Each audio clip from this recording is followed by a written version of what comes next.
Order. Everyone, please take your seats. Senators, I'd like to continue the questioning of the Dismayas. Go ahead, Senator Marcolecta.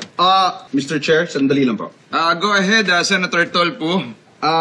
Mr. Corny Dismaya, I would like to ask kung nasaan ang iyong misis na si Miss Shala Dismaya. Ikaw lang ba ang mag-a-attend ngayon ng hearing? Your Honor, bali, yung misis ko po, ay nagpadala po siya ng excuse letter po na hindi po siya makakarating dahil sa mga valid reason po.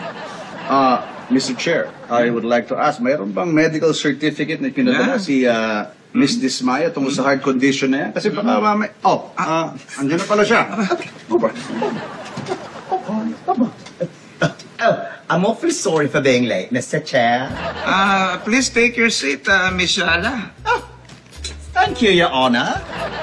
On that note, can I please have my lunch? Because I haven't had a bite since this morning. I do hope that you won't mind, and I do hope that you understand.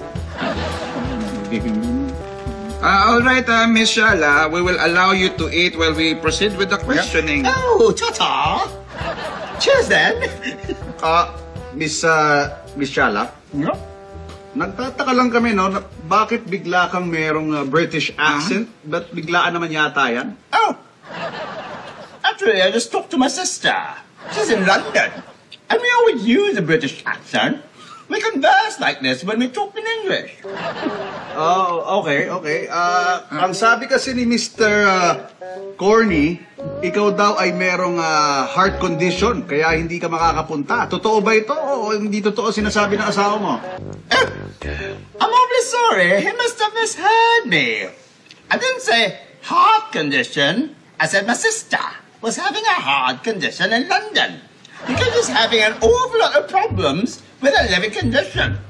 I didn't say heart. I said hard. It's not too hard to understand, ain't it?